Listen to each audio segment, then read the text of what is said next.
All right, welcome in. I'm Albert Breer of the MMQB. It is the day before the 2021 NFL Draft. It's finally here, and we want to give you something a little bit different this week.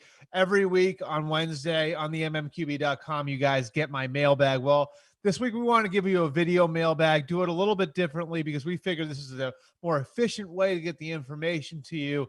And also, we can cut it up, give you guys some stuff on social too. Thought that might be a way to reach a larger audience because we want to answer your questions. That's the point of the whole thing. So, as I always do on Tuesday, I put the call out for questions on Twitter. I answer some of those questions on the podcast. You can check those out on the Albert Breer Show. Get that wherever you get your podcast: Spotify, Stitcher, TuneIn, Google Play, Apple Podcasts. Wherever you get your shows, we're there. And then, I take some questions and answer them in the mailbag. So we'll do that right here, right now. First question comes from Connor. That's at C Buns, and that's with 3 Z's. What are the Chargers going to do? Well, Connor, I would tell you there's one position to keep an eye on for the Chargers. That'd be the offensive line positions. They're sitting there at 13. I wouldn't totally rule out the idea that they could move up if Penei Sewell starts to slip 7, 8. Maybe they look at the idea of going up for Penei Sewell. If you look at Tom Telesco's history, he has gotten aggressive in the past. Last year, got aggressive in going up and getting Kenneth Murray. So if they've targeted a guy, it makes sense. An offensive tackle is an awfully big need. They sit where they are. I think guys like Elijah Vera Tucker from USC and Christian Darrisaw from Virginia Tech certainly could be in play. They need to get Justin Herbert some bodyguards. Question number 2 is coming from Ricker81. That's at @D_Ricker81. If Jones goes 3, who are the most likely teams to move up for Justin Fields or Trey Lance? Detroit and Carolina, the sweet spots? I think so right now, Ricker. My guess would be Atlanta sticks where they are. The asking price have been awfully high, and to the point where other teams really question how motivated they are to get out of there. And so my feeling would be Atlanta goes with Kyle Pitts at 4. The Bengals go with Jamar Chase at 5. And then at 6, you wonder if the Dolphins maybe have a little bit of buyer's remorse having gone back up, because I believe that logically, if you're them, you would have wanted either Pitts or Chase. If they're both gone, I think they might look at a move out. If they stick there, then yes, I think Detroit's asking price is going to be reasonable for number 7. They want to amass picks. I think Carolina would be amenable to the idea of going out as well and moving down. And I think the idea for any team right now would be to get ahead of Carolina or Denver. I think Carolina would be in play for Fields. I think Denver could be in play for either Fields or Lance. So that bottom of the top 10 there could be the sweet spot for the second wave of quarterbacks to go, and maybe the back half of that top 5. Question number 3 from Horny for Horn. That's at Dev Dono. Who do you think will be the biggest round 1 surprise? I've got a couple of things to give you here. Number 1, I think there's a very good chance that the Kentucky linebacker, Jamin Davis, goes somewhere in the teens.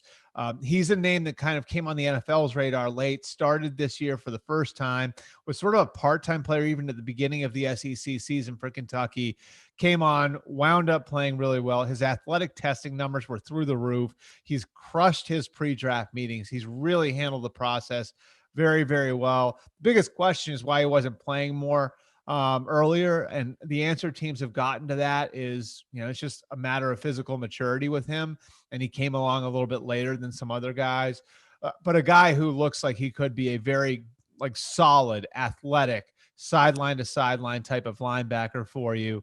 And so I've got him on my radar. Vegas at 17, Washington at 19. I think either of those teams could wind up drafting Jamin Davis. So him in the teens, I think, would be a surprise to some people. Caleb Farley potentially slipping to the bottom of the first round. And I feel awful saying this because, it's not the kid's fault. He's just had injuries. But I think the slide of Caleb Farley could happen. And then I think maybe the second wave of corners starting to come off the board a little bit faster than people might expect is one thing to watch. So Northwestern's Greg Newsome, Georgia's Eric Stokes and Tyson Campbell, Kentucky's Kelvin Joseph.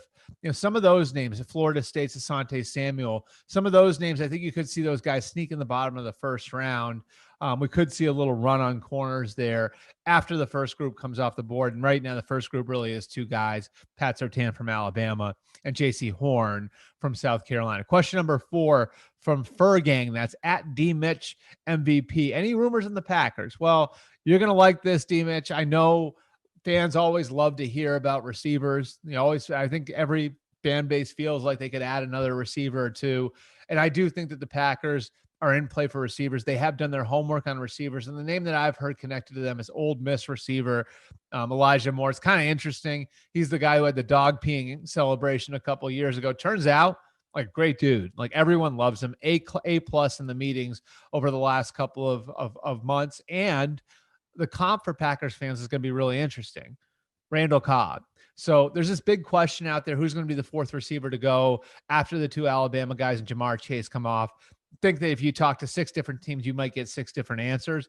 But Elijah Moore is a player who I think all the just as far as the knocks, what you hear, criticism of this player versus this player, it's been pretty consistent across the board. Most teams really like Elijah Moore as a player and as a person. Question number 5 from B Money. That's at Shearer 101. B Money asks, should the Bills move up a bit and get a top running back? That's a good question, B Money. I think that that's possible, that they could make a move for a running back. The name that you hear most connected to them is Travis Etienne, and I love the fit there. Okay, the comp for Travis Etienne coming out, I've talked to a bunch of people who've worked with this guy in the NFL that would know, is Alvin Kamara. And I think of the idea of adding an Alvin Kamara to that offense. When you look at what they're able to do downfield in that offense with guys like Stephon Diggs and their young receiver, Gabriel Davis, you already have Cole Beasley taking advantage of things underneath. Can you imagine, with all the space they're able to create, a combination of being able to get the ball downfield to Stephon Diggs and Josh Allen's ability to push the ball down there, the sort of damage that Travis Etienne could do underneath, I think it'd be a really cool fit. So that's one I'm keeping an eye on. I think that's one that you should keep an eye on too. Question number 6 from Sean Michael. That's at No Mac Jones. Do the 49ers know about Mac Jones's new Drunken Club video?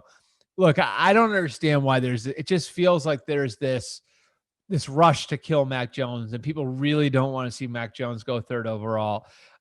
Part of it is that we've gotten so used to seeing a different type of quarterback go that high. And I totally get that you want the guy who has the athletic ceiling.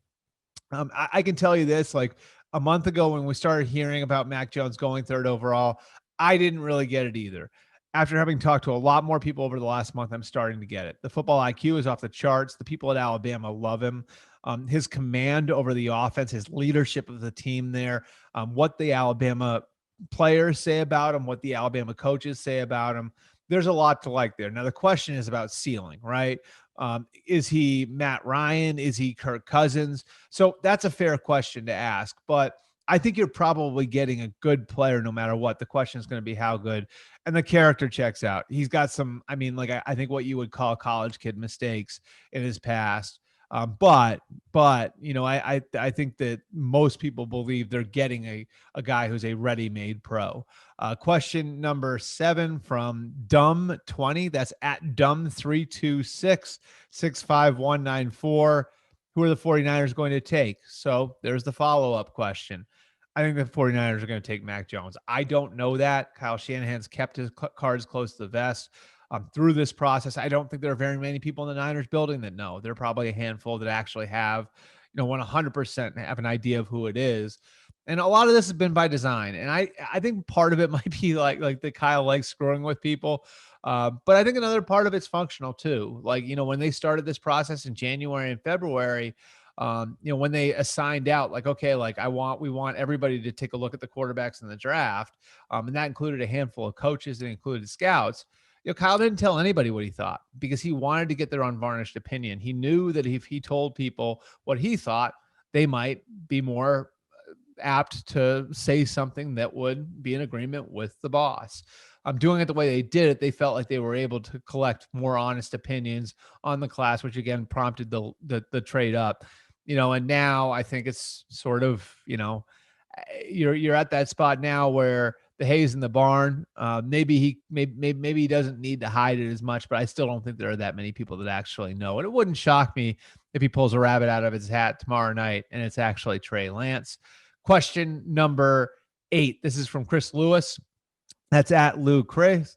The Jets are loaded with picks this year and next. Do you see Douglas using those picks to try to move up from 34? I think the Jets feel like they're in a very flexible position, both at 23 and 34. They've got a ton of needs on their team, and I think they've got the ammo to go and take care of some of those. So I'd look at them looking at an edge rusher. I'd look at them looking at a corner. I think they could add a linebacker. I mocked the Notre Dame linebacker to them. I think they could add offensive linemen. But I think they feel good about where they are right now. They're going to have a lot of picks in that kind of clump between 20 and 70, where I think teams feel like they're going to be able to do a lot of work based on how the draft class flattens out, sort of a scouts area to that part of the draft. And yeah, I could see them moving up. I could see them moving back. Question number 9 from Jeff Hubbard. That's at Hub_heel. Do you still have the Panthers taking a QB? Jeff, in my mock draft, I did. I would not be surprised in the least if Justin Fields is the guy for the Carolina Panthers. It sounds a little crazy, I know, the idea that you would take Justin Fields just a few weeks after drafting Sam Darnold. Here's the thing. Like, what scenario here doesn't work? If you really like Fields and Darnold and you think both guys have a chance to make it, you got two quarterbacks with outstanding physical ability who are under 24 years old. So let's say Sam Darnold starts, crushes it. Okay, so now you have to make a decision. Do we franchise Sam Darnold, or maybe we've picked up the 5th-year option and trade him and get some of those picks back?